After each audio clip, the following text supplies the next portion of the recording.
राजस्थान की कांग्रेस सरकार का 1 महीने का पुराना संकट समाप्त हो गया, लेकिन जिस तरीके से यह समाप्त हुआ उसकी हेडलाइन सिर्फ एक बनती है, वो है विचित्र किंतु सत्य। क्योंकि ऐसा कैसे हो सकता है कि कोई गिरती हुई सरकार को कांग्रेस बचाने में कामयाब हो जाए, लेकिन दरअसल यही हुआ।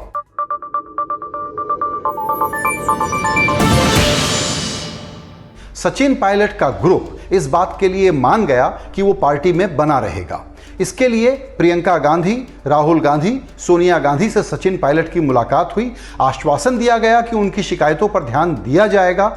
साफ कर दिया गया कि अभी राजस्थान में कोई नेतृत्व परिवर्तन नहीं होगा, यथास्थिति बनी रहेगी, लेकिन एक कमेटी बना दी गई। जाहिर है कि जब आप ऐसा करते हैं तो कुछ ना कुछ लेन देन, कुछ ना कुछ आश्वासन तो आपको लेने देने पड़ते हैं। वही हुआ होगा। एक और संकेत साफ मिल रहा है कि फिलहाल सचिन पायलट उप मुख्यमंत्री या कांग्रेस प्रदेशाध्यक्ष के रूप में जयपुर वापस नहीं लौट रहे हैं। शायद यह संभव है कि अभी या कुछ वक्त में उनके कुछ समर्थक मंत्री बना दिए जाएं। ये जो घटनाक्रम हुआ है, अभी 2 तरह के एनालिसिस हैं।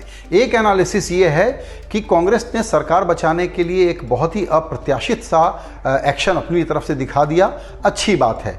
दूसरे लोग कहते हैं कि पायलट खेमा और अशोक गहलोत खेमा, इन दोनों में अभी आप इसको युद्ध विराम मानिए, समझौता मत मानिए, क्योंकि दोनों साइड में कुछ ना कुछ डिस्कंफर्ट नजर आ रहा है या नजर आ सकता है आगे चलते हुए, ये बाद में पता लगेगा। लेकिन ये चमत्कार कांग्रेस पार्टी ने कैसे किया? क्या ये कांग्रेस पार्टी के अकेले हाथ की चीज थी? तो शायद ऐसा नहीं है। तो वजह नंबर 1 ये है कि अशोक गहलोत ने इस बगावत की भनक पहले पा ली और उन्होंने प्रोएक्टिवली इसके डिफेंसिव एक्शन शुरू कर दिए, और उसने फोर्स कर दिया उन घटनाक्रमों ने कि कांग्रेस पार्टी निर्णायक रूप से अशोक गहलोत की तरफ खड़ी हो जाए। इस बीच सचिन पायलट को जितने विधायकों की उम्मीद थी उतने विधायक उनके साथ नहीं आए। बीजेपी की मेहमान नवाजी उन्होंने हरियाणा में ली, उसके बाद भी लोग नहीं जुटे।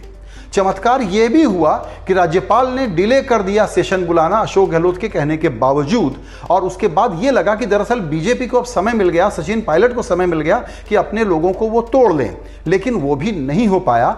एक प्रकार से राज्यपाल का अशोक गहलोत सरकार को समय देना और 14 अगस्त को अब असेंबली सेशन बुलाना, ये उनकी मदद कर गया। आप कल्पना कीजिए कि अगर राज्यपाल उसी वक्त अशोक गहलोत के कहने पर अगर सेशन तुरंत बुला लेते और ये युद्ध विराम न होता तो सरकार शायद जा भी सकती थी, कुछ और भी हो सकता था। दूसरा चमत्कार यह हुआ कि बीजेपी के इतने ऑनस्लॉट के बावजूद, जिसमें सीबीआई उतरी, इन्फोर्समेंट डायरेक्टरेट उतरा, इनकम टैक्स के दफ्तर के लोग उतरे, इसके अलावा स्पीकर के हाथ बांध दिए गए, अदालतों में कार्रवाइयां चली गईं, बोलने की आज़ादी के सवाल पर देश के बड़े बड़े वकील मैदान में उतर आए।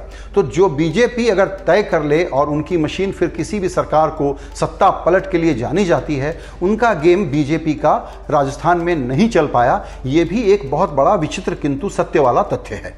एक और विचित्र किंतु सत्य बात यह है, ये इमेजेस देखना कि बीजेपी को राजस्थान से अपने एमएलएज को समेट करके गुजरात लेके जाना पड़ा।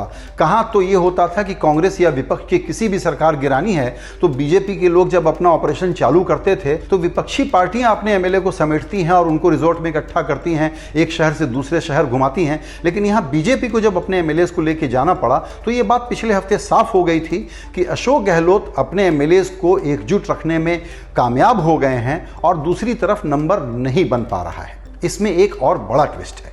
ये कोई अशोक गहलोत की अपने अनुभव की जो क्षमताएं हैं और जो उनकी स्ट्रैटेजी रही, सिर्फ सरकार उससे बची हो, ये मानना भी गलत होगा। कांग्रेस पार्टी ने कोई बहुत चतुर रणनीति लगा ली हो, ये भी पूरी तरह से मानना गलत होगा। इसमें कहीं ना कहीं बीजेपी के भीतर नेतृत्व के इश्यूज का भी मसला है, और वो मसला है पूर्व मुख्यमंत्री वसुंधरा राजे से जुड़ा हुआ। वसुंधरा राजे इस पक्ष में नहीं थी कि वहाँ सरकार गिरे, बीजेपी गिराए, वो उसकी भागीदार बने। इसीलिए उनकी जो उदासीनता थी उसने भी मदद कर दी कांग्रेस और अशोक गहलोत सरकार को बचाने में। इन सब गेम में गजेंद्र सिंह शेखावत, जिनको भविष्य के एक बड़े उभरते हुए नेता के रूप में प्रोजेक्ट किया जा रहा था, वो एमएलए की से बातचीत वगैरह के टेप वगैरह सामने आए और उनकी जो इमेज थी उसको कहीं ना कहीं साख को बट्टा लगा। साख को बट्टा हम सिर्फ इसलिए कह रहे हैं कि बीजेपी का ऑपरेशन फेल हो, ये बीजेपी को आदत नहीं है। इसलिए इतने सपोर्ट सिस्टम के बावजूद और बीजेपी की ताकत लगने के बावजूद, राज्यपाल की मदद के बावजूद, अदालत की मदद के बावजूद वहां पर बीजेपी का यह ऑपरेशन नहीं चल पाया। यह विचित्र किंतु सत्य नहीं तो और क्या है। अब रुख करते हैं कांग्रेस पार्टी की तरफ।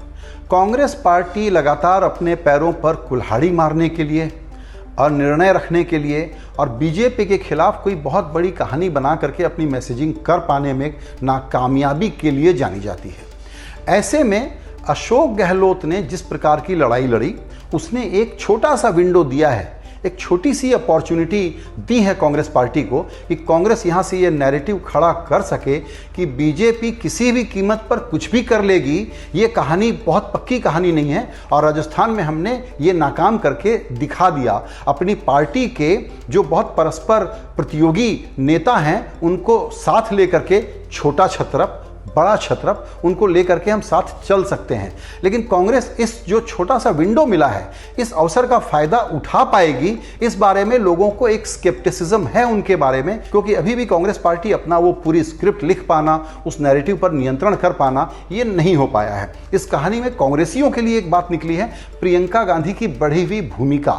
लेकिन वो भूमिका आगे कैसे प्ले आउट होगी, राहुल गांधी वापस कब अध्यक्ष बनेंगे नहीं बनेंगे, ये वो सारे सवाल जुड़े हुए हैं जिससे कांग्रेस की राज्य सरकारों के बारे में एक निश्चिंत हो जाना कि अब कोई खतरा नहीं है, ऐसा अभी कहना मुश्किल होगा। और राजस्थान पर भी ये दोबारा गेम न चले, ऐसा मान के बैठना नहीं चाहिए। इसमें राजस्थान के कल्चर की एक तारीफ करनी पड़ेगी। राजस्थान कभी भी इस प्रकार के लड़ाई झगड़े, भीतरघात, इस प्रकार के छीन झपट वाले, आया राम गया राम वाले कल्चर के लिए जाना नहीं जाता। आप याद करिए, कोई बहुत बड़ी घटनाएं आपको याद नहीं आएंगी राजस्थान के बारे में कि राजनीति में गजब सी अजीब सी चीज़ क्या हो गई। वहाँ पर राजस्थान के लोगों का भी भाव ये रहा होगा, जिसको कई लोगों ने रिफ्लेक्ट किया है अलग अलग पार्टियों के प्रवक्ताओं के बयानों के तौर पर, कि ये वहाँ के कल्चर को मैच नहीं करता है। उससे भी बड़ी बात यह है, मीडिया अब इसमें कांग्रेस के भीतर की राजनीति, बीजेपी में क्या हुआ नहीं हुआ, अशोक गहलोत पर दोबारा चैलेंज कब आ सकता है, ये सब बातें वो करते रहेंगे। सचिन पायलट का भविष्य क्या होगा, क्या उनको पार्टी में जनरल सेक्रेटरी बना दिया जाएगा, ये सब चर्चाएं चलती रहेंगी। लेकिन मूल बात यह है कि लोकतंत्र कैसे चले, पार्टियां कैसे चले, और ये जो है ये बड़ा खेल है। एक के बाद एक जीती हुई सरकारों को गिराना, दल बदल कानून का मिसयूज करना, अदालतों का सहारा लेना, ये एक नया कल्चर बन गया है जिसके खिलाफ कितना जनमत बनता है, कितना लोग समझते हैं और इसके खिलाफ क्या राय बनाते हैं, ये एक अलग मसला है, ये गंभीर मसला है। और ये गंभीर मसला होने के कारण चूंकि बोरिंग मसला है तो मिनिस्ट्री मीडिया को इसमें कोई बहुत दिलचस्पी भी नहीं होगी।